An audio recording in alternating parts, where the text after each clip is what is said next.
이 시간 우리 함께 말씀 보도록 하겠습니다. 이 시간 하나님께서 저 여러분에게 주시는 말씀은 잠언서 26장 1절로 16절까지의 말씀입니다. 잠언서 26장 1절로 16절까지의 말씀입니다. 다 찾으신 줄로 알고요. 한 절씩 교독하여 읽도록 하겠습니다. 미련한 자에게는 영예가 적당하지 아니하니 마치 여름에 눈 오는 것과 추수 때에 비 오는 것 같으니라.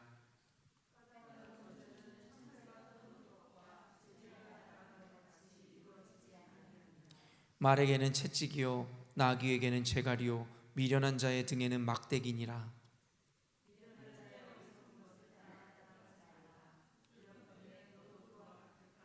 미련한 자에게는 그의 어리석음을 따라 대답하라. 두렵건대 그가 스스로 지혜롭게 여길까 하노라.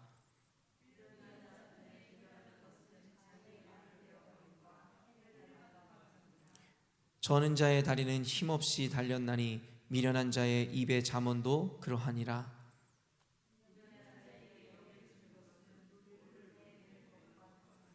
미련한 자의 입의 잠언은 술 취한 자가 손에 든 가시나무 같으니라.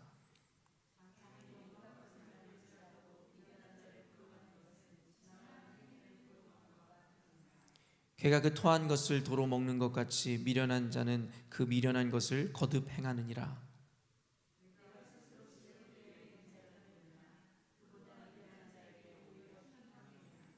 게으른 자는 길에 사자가 있다 거리에 사자가 있다 하느니라.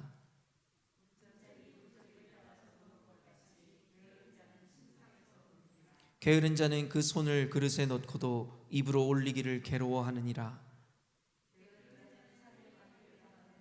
일곱보다 자기를 지혜롭게 여기느니라. 아멘. 오늘은 잠언 말씀을 통해서 악인에게 주어진 영예라는 제목으로 하나님의 말씀을 증거하고자 합니다. 오늘 토요일에 주어지는 이 잠언 말씀뿐만 아니라 내일 이 본문인 주일에 허락되어지는 그 잠언 말씀도 함께 인용하여 오늘의 말씀을 함께 나누려고 합니다. 아침을 깨우는 말씀부터 또 토요 새벽에 이르기까지 저희는 계속 잠언서를 보면서 계속해서 우리에게 반복되어지는 단어, 표현들 몇 가지를 우리는 계속 생각해 보게 됩니다. 그것이 무엇이냐면 바로 미련한 자, 지혜롭다라는 것에 반대되어지는 말일 것인데요. 미련한 자, 그리고 또 게으른 자. 사실은 계속되어지는 이 반복 가운데 사실은 그 둘이 결코 다른 자들을 이야기하는 것이 아님을 우리는 깨닫고 있습니다. 말 그대로 미련한 자는 곧 게으른 자이고, 그리고 그 게으른 자는 곧 악인임을 성경에서는 끊임없이 우리에게 이야기하고 있다라는 것입니다. 우리는 세상적인 개념으로는 미련하다라는 것, 게으르다는 것을 악한 개념으로까지는 보지 않습니다. 그저 게으른 자들, 그리고 미련한 자들, 그렇게 이야기하면 될 뿐이겠죠. 그러나 성경에서는, 특별히 잠언에서는 단순히 세상에서는 그저 미련한 자, 게으르는 자 정도로 치부되어지는 그들을 사실은 더 나아가 멸망하는 자, 악인이라고까지 이야기하고 있다라는 것입니다. 그렇기 때문에 이것은 단순한 어떤 세속적 의미가 아니라 영적인 의미로도 우리가 보아야 할 것인데요. 오늘도 여전히 그 미련한 자, 게으른 자, 바로 그 악인에 대한 이야기를 통해서 결국엔 우리는 결코 그들과 같은 길을 걷지 말아야겠다라는 결정과 결단을 하는 시간이 되었으면 좋겠습니다. 오늘 이 잠언 말씀은 특별히 좀 공동체적으로 받아들여야 될 필요가 있다라고 생각이 되어지는데요. 오늘 제목이 이야기하는 것처럼 악인에게 주어진 영예, 바로 공동체 안에서는 어떤 악인에게는 결코 높은 지위나 자리를 주지 말아야 될 것에 대해서 이야기하고 있습니다. 영어 성경에 보면 이 영예는 honor라고 표현되고 있는데요. 그게 그 honor라는 것은 무엇이에요? 명예와 영예, 그리고 존경, 그리고 또 다른 의미로는 특권이라는 것을 사전적 의미를 담고 있는 이야기입니다. 근데 공동체 안에서, 특별히 교회 안에서 악인들에게, 미련한 자에게, 게으른 자에게 영예의 자리를 두고 특권을 주며 존경의 자리를 주는 것은 결코 하지 말아야 될 것이라고 성경은 이야기하더라는 것입니다. 마태복음 7장 6절 말씀인데요. 한번 읽어보도록 하겠습니다. 시작.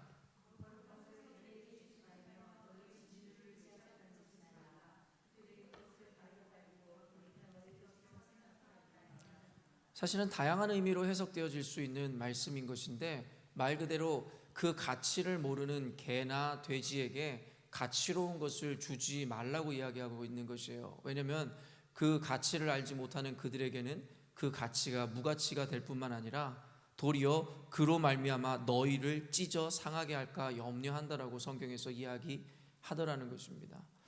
그렇기 때문에 이것을 공동체적으로 받아들인다면, 또한 잠언 말씀과 연결을 시킨다면, 결코 가치를 알지 못하는 미련하고 게으른 악인들에게 결국에는 그 높은 지위나 자리, 영예를 줌으로 말미암아 결국에는 공동체가 파괴되고 찢어 상하여질 수 있다라고 경고하고 있다라는 것이죠. 1절 말씀 한번 읽어보도록 하겠습니다. 시작.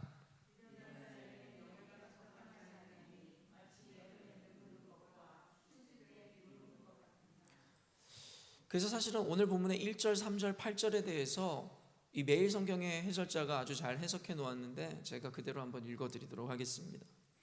미련한 사람이 높아지는 공동체는 자연 법칙이 뒤바뀌듯 질서가 파괴된 상태입니다. 날려야 할 돌을 묶어놓은 물매처럼 무능합니다. 징계와 훈계의 회초리가 필요한 사람이 도리어 지위와 권한을 맡는 일이 없도록 개인의 분별력과 공동체의 원칙을 갖춰야 합니다. 오늘 1절이 이야기하는 것처럼 결국에는 미련한 자에게 영예, 악인들에게 교회 안에서의 어떤 지위나 권한을 주는 것이 옳지 않으며, 결국에 그것은 질서를 무너뜨리는 것이라고 이야기하더라는 거예요. 1절 말씀에 이야기하듯이 마치 여름에 눈이 오는 것과 추수 때에 비 오는 것, 말 그대로 자연의 섭리가 거슬러진 상태라고 이야기하더라는 거예요. 이것이 곧 교회 안에 세워져야 되는 질서가 온전히 세워지지 못하고 무너짐이라고 우리가 해석할 수 있다라는 것입니다. 제가 목회를 하면서 많은 담임 목사님들을 섬겼습니다. 목사님들마다 갖고 있는 특장점들이 있었습니다. 제가 20년간 부교육자 생활을 하면서 제가 배운 것이 있었습니다. 담임 목회자들을 여럿을 만나면서 그분들이 갖고 있는 좋은 점들을 배우고, 그렇지 못한 것에 대해서는 나는 그와 같이 하지 말아야겠다라는 교훈을 얻었습니다. 그러면서 그 중에 한 가지 제가 눈여겨보았던 것이 무엇이냐면, 교회의 지도자나 리더를 세우는 담임 목회자들마다의 다름의 어떤 방식이었습니다. 크게 한 두 가지 정도로 볼 수 있을 것인데요. 한 가지 이 부류의 목회자들은 어떠냐면, 자리를 내어주어 그들로 하여금 열심을 내게 하거나 그들로 하여금 교회에 적응할 수 있도록 교회의 어떤 사역의 자리나 리더의 자리를 주는 목회자를 보았습니다. 그리고 한 부류의 목회자들은 어떠냐면, 결코 그들을 교회에 적응시키거나 그들로 하여금 교회에 남게 하기 위해서 지위나 자리를 주는 것이 아니라 철저하게 리더의 자격과 여건을 갖췄을 때에 그들에게 자리를 내어주는 목회자였습니다. 그리고 여러분도 당연히 아시겠지만, 저는 그 후자의 목회적 방침을 제 안에 하나의 기준과 법칙으로 삼았습니다. 결코 교회에 남기거나 아니면 교회에 어떠한 열심을 내게 하기 위해서 자리를 내어주거나 지위를 주는 것 따위는 결코 거절하기로 결정하였습니다. 저는 그것이 가장 성경적인 방식이라 생각하였습니다. 교회에서 7 집사를 세울 때나 장로를 세울 때 교회에서는 굉장히 철저한 검증과 훈련을 받은 사람들만을 그 자리에 앉히고 세우는 것이 바로 성경적인 방법이었습니다. 저는 제 개인적인 해석에 의하면 교회에 사람을 남기거나 그들을 적응시키기 위해서 자리를 내주는 것은 말 그대로 성경적인 방식이 아니라 세속주의적이고 가장 지독한 인본주의적인 방식이라는 거예요. 세상 사람들은 지위와 자리를 원합니다. 그러나 교회에서는 그와 같은 방식을 따라서는 안 됩니다. 왜냐하면 교회의 리더는 훈련되어지고 선별된 사람이 세워져야만 결국엔 그가 맡고 있고 그에게 속해 있는 양들도 건강할 수 있기 때문입니다. 혹 그 자리에 맞지 않는 자를 세워 그가 변화되어 온전한 리더가 되면 좋겠으나, 그렇지 못했을 때에 그 후폭풍에 대해서, 결과에 대해서 우리가 어찌 맞이할 수 있겠습니까? 교회에서 신앙생활은 도박이 아니라고 생각합니다. 혹시 될 수도 있지 않냐라는 말로 가능성으로 인해서 리더를 세우거나 교회에서 어떤 권한을 주는 것은 있어서는 안 되는 일이라 생각합니다. 충분한 검증을 거치고 충분한 그 자격을 갖췄을 때에 교회 리더든 어떠한 권위를 주는 것이 옳다라고 생각합니다. 바로 오늘 잠언서에서도 그와 같은 것을 이야기하더라는 것입니다. 옳지 않은 자에게, 악한 자에게 영예를 주는 것은 결국에는 교회의 질서를 무너뜨려 돼지에게 진주를 준 것과 같이 그들이 도리어 교회를, 너희를 상하게 할 수 있다라고 이야기합니다. 오늘 본문에는 그런 악인에 대해서 대처하는 방식에 대해서도 분명히 얘기하고 있는데, 사실 오늘 말씀 한 절 한 절을 다 강의해도 정말 모질할 것인데, 사실은 여러분에게 읽어드리는 것으로 그 아쉬움을 대체해야 될 것 같습니다. 3절에서 5절까지인데요. 한번 3절에서 5절도 띄워주실 수 있나요? 오늘 본문에 있으니까 띄워주실 수 있을 것 같은데요. 3절 한번 읽어보도록 하겠습니다. 시작. 일단 여기에서 멈추면요, 결국에는 여러분, 말에게는 채찍이요 나귀에게는 재갈이요 미련한 자의 등에는 막대기니라. 이게 뭘 의미하는 것이에요? 악인들에게, 미련한 자들에게는 영예를 주거나 지위를 주거나 특권을 주는 것이 아니라 그들에게는 훈계와 질책과 매를, 그리고 징계를 내려야 함에 대해서 이야기하고 있다라는 것입니다. 근데 너무나도 잘못된 방식으로 많은 교회들이 이 말씀대로 행하지 아니하고 자신들의 어떤 방식과 인본주의적인 사고로 교회의 질서를 어지럽히는 것을 우리는 보게 되는 것이죠. 그리고 이것은 단순히 악인에 대한 이야기라고만 할 것이 아니라 말 그대로 이치에 맞게, 수준에 맞게 그들에게 자리를 내어 주어야 될 것에 대해서도 이야기하는 것입니다. 여러분, 말에게는 채찍을 때리는 것이 당연한 것이고 나귀에게는 재갈을 물리는 것, 그리고 미련한 자, 잘못을 행하는 자에게는 막대기로 매질을 하여 그를 고쳐주는 것, 훈육하는 것에 대해서 잠언서는 우리들에게 끊임없이 이야기하고 있다라는 것이에요. 그리고 4절 말씀입니다. 시작.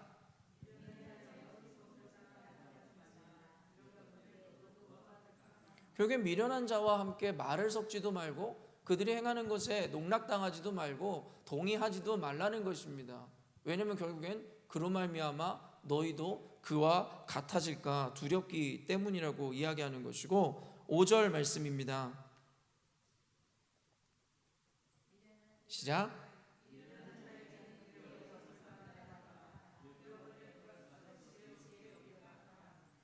그리고 6절이요.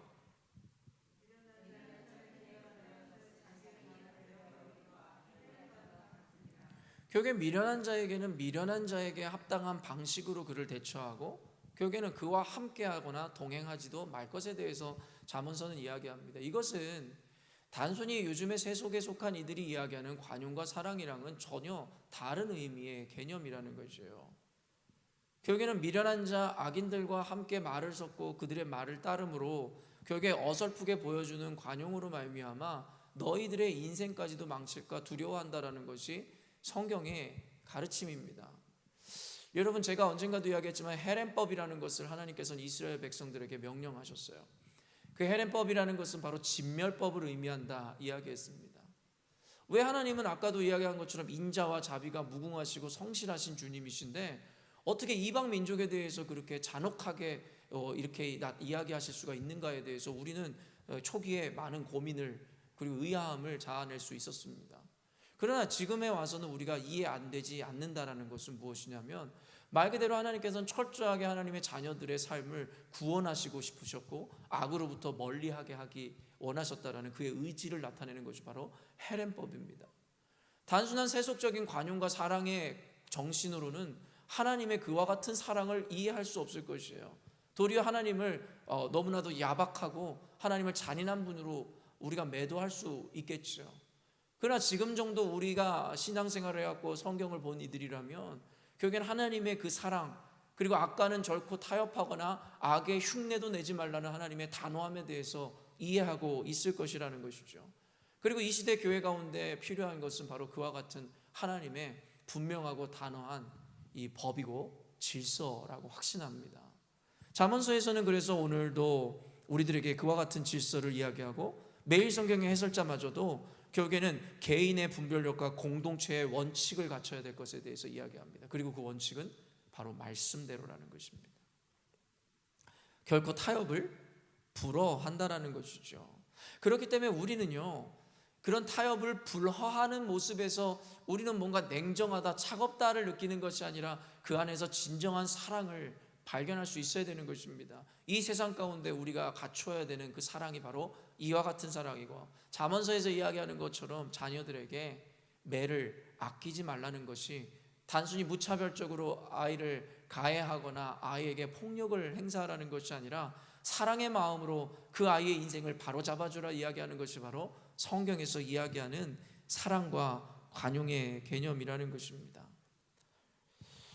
우리가 악인들에 대해서, 이렇게 미련한 자들에 대해서 대처해야 하는 이유, 아까도 이야기했지만 미련한 자에게 영예가 주어지거나 교회 공동체 안에서 자리가 주어지면 결국엔 교회 질서가 무너져 버리기 때문입니다. 그리고 두 번째, 8절 말씀입니다. 한번 8절 말씀 읽습니다. 시작.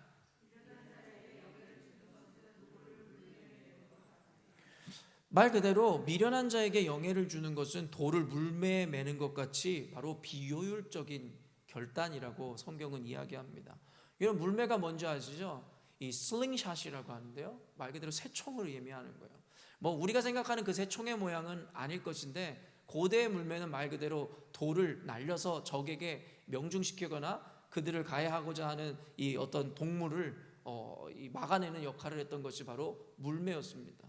근데 물매에 돌을 고정시킨 것과 매는 것과 같다라는 거예요. 사실은 이 주석가들마다 이 해석을 좀 달리 하는데요, 어떤 이는 결국에는 물매에 돌을 맸다라는 것을 돌을 날려버린다라고 해석을 하더라고요. 그래서 악인에게 이와 같은 행동을 하는 것은 이 물매를 떠나 날아가는 돌처럼 마구잡이로 뭐 공동체를 해야 하고 뭐 이렇게 해석하지만, 저는 그것은 옳은 해석 같지는 않아요. 오늘 매일 성경의 해설자가 해석해 놓은 게 더 옳은 해석이라 생각합니다. 말 그대로 날려야 할 돌을 묶어 놓은 물매처럼 무능하다라는 거예요. 그러니까 말 그대로 새총에다가 돌을 온전히 얹어서 발사할 수 있도록 해야 되는데, 물매에다가 돌을 묶어 놨다라는 거예요. 그냥 고정시켜 놨다라는 거예요. 말 그대로 날려보내야 하는 것인데 그것을 사용할 수 없게 해놓았다라는 것입니다. 말 그대로 미련한 자는 곧 게으른 자인데, 그리고 악인일 것인데 그들에게 교회에서든 공동체에서든 어떠한 영예를 주거나 자리를 내어주면 비효율적이라는 거예요. 말 그대로 일이 진행이 되지 않을 거라는 것이죠. 왜요? 그들은 게으르니까요. 왜요? 그들은 미련하니까요. 돌이 물매에 매여 있는 것과 똑같다라는 것이에요. 해야 할 일을 하지 않는다라는 것입니다. 그렇기 때문에 악인에게 주어지는 영예는 있을 수가 없다라 이야기합니다. 그리고 9절 말씀입니다. 읽습니다. 시작.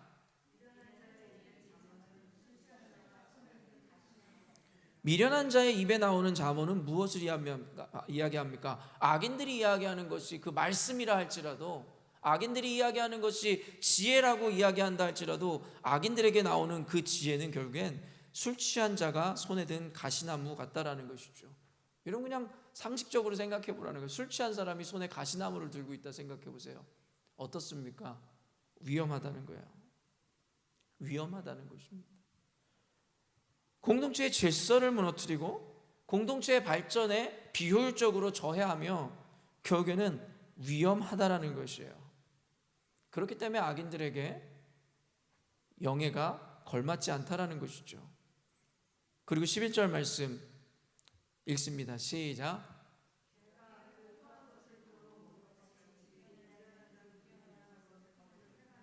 결국엔 그런 악인들은 어떻죠? 결국에는 그가 하는 잘못이나 그가 하는 오류에 대해서 고쳐내거나 그것을 바꾸지 못하고, 결국에는 개가 토한 것을 도로 먹듯이 그 미련한 것을 거듭 행한다라는 거예요. 결국에는 반복하여 죄를 짓는다라는 것이죠. 오늘날 교회 안에서도 일어나는 일들이 그래요. 악인들은 악인들의 모습을 숨기다 그 때가 되면 결국에는 지난날에 악인들이 했던 모습들을 그대로 반복하는 모습을 봅니다. 이전에는 그 악인들의 모습에 대해서 비난하고 부정하던 이가 결국엔 자신이 악인이 되었을 땐 그 악인의 방식을 그대로 따르게 되는 것이죠. 이것이 성경에서 이야기하는 결국엔 악인들의 특징들이라는 거예요. 결국에는 반복하여 죄를 짓는다는 것이죠. 근데 참 재밌는 것은, 저는 이 성경을 보면서 너무 재밌는 것은, 공동체에 이렇게 대입을 해보면 성경에서 이렇게 명명백백하게 이야기를 하는데 왜 이 말씀을 보면서도 저는 이해를 못하는지 아직도 모르겠는 거예요. 너무 답답한 거예요. 말씀에 분명히 이렇게 너무나도 분명하게 한두 번 이야기하는 게 아니라 지속적인데도 말입니다.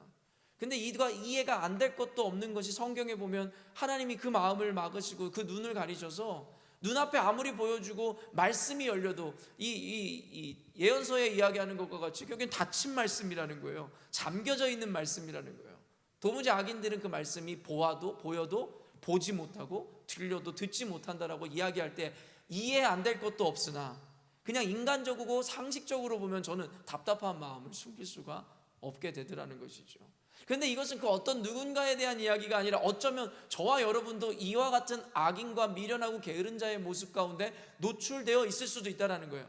정도의 차이는 있으나 결국에는 저와 여러분도 인생을 살아가면서 똑같은 죄를 반복하여 짓기도 하고, 결국엔 교회의 질서를 우리의 말 한마디로 무너뜨리기도 하며, 때로는 교회 안에 이 비효율적인 미련하고 아둔함으로 말미암아 교회의 발전을 저해하기도 하고 교회 가운데 굉장한 위험을 우리가 발생시키기도 한다라는 것입니다. 그렇기 때문에 늘 강조하는 바와 같이 이 메시지는 우리가 생각하는 그 어떤 누군가에 대한 이야기가 아니라 바로 저와 여러분에게 하시는 하나님의 말씀이며, 정도가 다르다 하여 더 심한 정도를 가진 이를 비난하는 것이 아니라 너희들도 똑같다라 이야기하는 것이죠. 왜냐하면 성경에서는 죄의 경중을 다루기보다는 모든 죄는 같은 것이라 이야기하고 있기 때문입니다.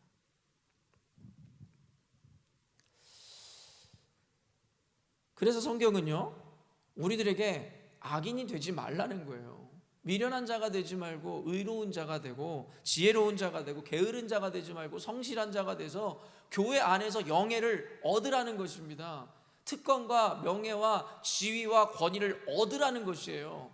결국에는 성경에서는 그 권위를 주지 않기 위해서 말씀을 하는 것이 아니라 그 권위에 합당한 자가 되라고 이야기하는 것이죠. 그래서 그와 같은 합당한 자가 되기 위해서 그렇지 않은 자들에 대해서 표현함으로 우리가 그와 같은 자에서 멀어지라 이야기하는 것이죠. 그럼 악인들의 특징은 무엇일까요? 15절 말씀입니다. 시작.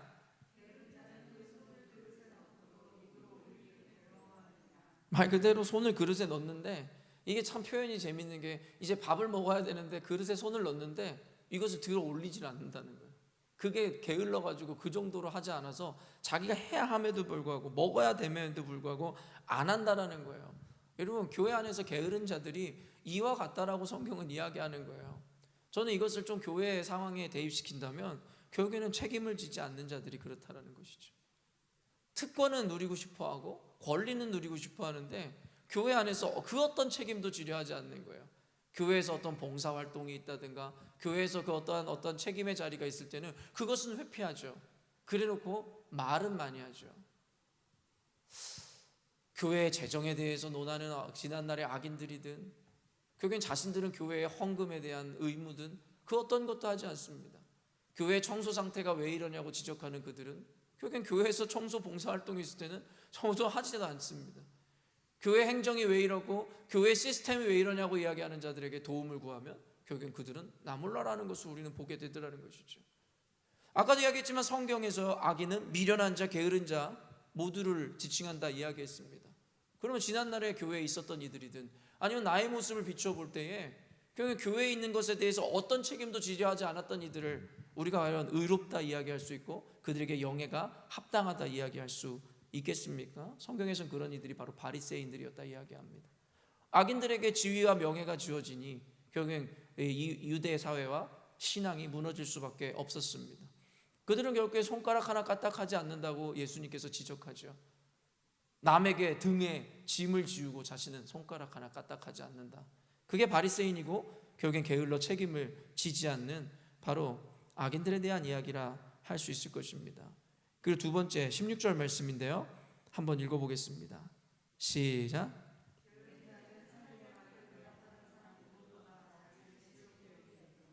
늘 요즘에 얘기하는 것처럼 악인들은 스스로를 정당화하고 합리화합니다.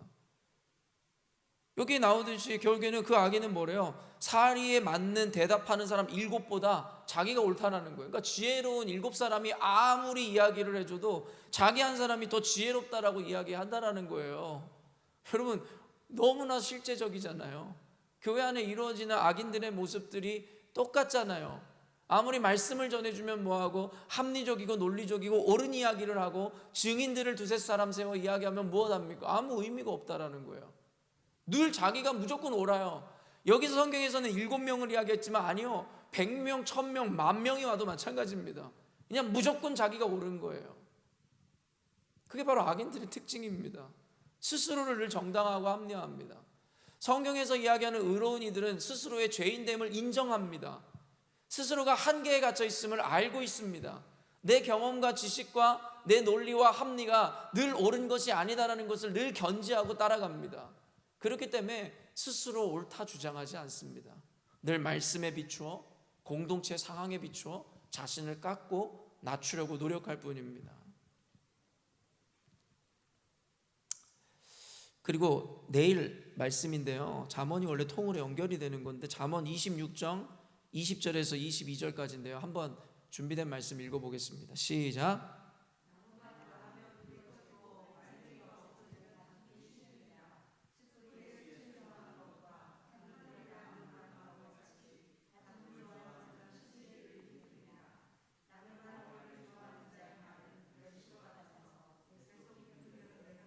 여기서 이야기하는 악인의 특징은 무엇이에요? 끊임없이 다툼을 만든다는 거예요.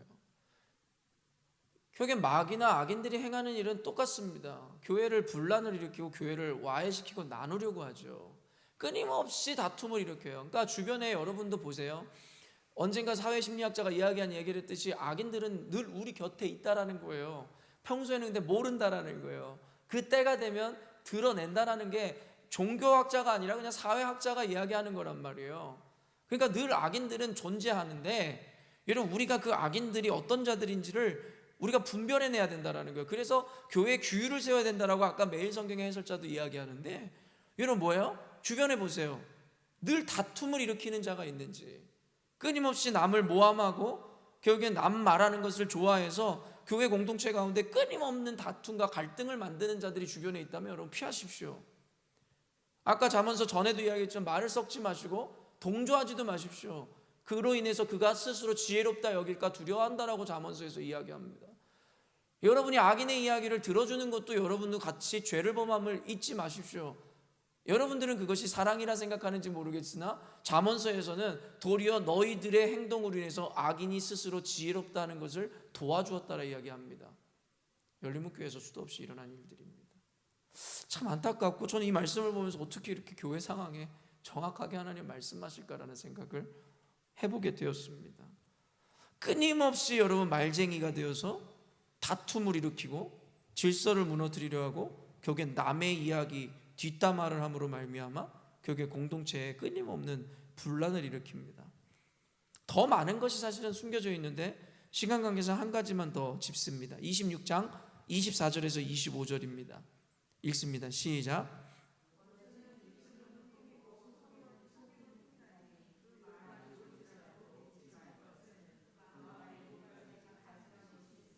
결국에는 어떤 것이에요? 거짓말을 한다라는 거예요. 끊임없는 왜곡과 거짓말을 한다라는 거예요. 왜요? 아까도 얘기했지만 다툼을 만들어내야 되거든요. 다툼을 만들어내려니 다툼을 만들 만한 근거와 소재가 없는 거예요. 그런다고 해서 다툼을 멈추면 그게 악인입니까? 아니죠. 악인답게 다툼을 만들어내야 하기 때문에 없는 것도 만들어내고 그리고 왜곡할 수밖에 없다라는 거죠. 성경에서는 그래서 악인들의 특징을 이렇게 이야기하는 것입니다. 끊임없이 거짓말을 하고 왜곡을 해서 결국에는 교회 공동체를 무너뜨리거나 다툼을 일으키려 한다라는 것이죠. 말씀을 좀 정리해 보자고요. 악인들을 교회의 지도자나 리더로 세우지 말아야 되는 것은 질서를 무너뜨리고, 그들을 세우는 것은 비효율적이며 그리고 굉장히 위험하며, 또 그들은 반복하여 죄를 짓는다는 것. 그럼 우리로 하여금 그런 자가 되지 말고 교회 안에서 권위를 갖고 지위를 가져야 하는데, 결국엔 그런 그들의 특징과 달리 살으라 이야기하면서 이야기하는 것이 무엇입니까? 책임을 지는 삶을 살으라는 거예요. 그리고 스스로 정당화하고 합리화하지 말라는 것입니다. 그리고 끊임없이 다툼을 만들어내지 말라는 거예요. 화평을 만드는 자가 되라는 것입니다. 그리고 마지막으로 거짓말하지 말라는 것입니다. 자기를 정당하기 위해서 필연적으로 따라오는 것이 거짓말 같은 것인데 거짓말하지 말라는 거예요. 있는 것은 있는 것으로, 그른 것은 그르다, 옳은 것은 옳다만 이야기하면 될 뿐이라는 것이죠. 그런 이들에 대한 결과도 분명하게 성경은 이야기하는데 잠언서 26장 26절입니다. 시작.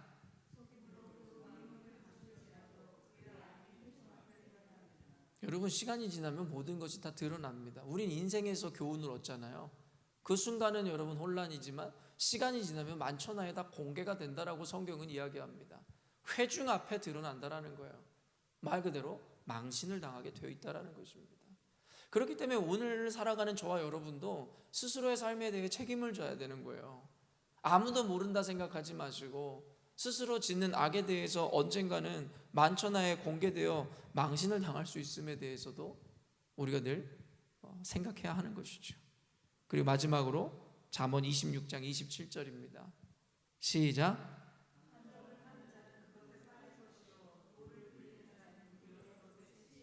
결국엔 자가당착이라는 말이 맞는 것이겠죠. 결국엔 자기가 파놓은 덫에, 함정에 자기가 걸려 넘어지게 될 것이라는 것이에요. 함정을 파는 자는 그것에 빠질 것이고 돌을 굴려 남을 헤아려 했던 자는 도리어 그것에 스스로가 치이게 될 것이라는 것. 이것은 말 그대로 악을 통하여 스스로의 멸망을 자초하게 될 것이라고 성경의 세계관이 이야기하는 것입니다. 결론을 맺겠습니다. 오늘은 말 그대로 여러분에게 설교를 했다기보다는 잠언서 말씀을 그대로 그냥 읽어드린 겁니다. 잠언서에서 우리에게 피해야 할 이 악인들의 특징에 대해서, 그리고 그 결과에 대해서, 그런 과정에 대해서 그대로 드러낸 말씀입니다. 혹시 여러분이 시간이 오늘 허락된다면 오늘 말씀을 좀 깊이 묵상하시고, 굉장히 실제적이고 프랙티컬한 말씀입니다. 그래서 이 말씀을 우리가 읽고 상고함으로 우리가 이와 같은 미련하고 게으른 악인의 자리에서 피하심으로 말미암아 의로운 자리, 하나님이 인정하는 삶을 살아내심으로 교회 안에서든 인생 가운데서든 하나님이 주시는 그 영예와 영광을 모두 받아 누리시는 저와 여러분이 되시기를 주님의 이름으로 축원합니다. 기도하겠습니다.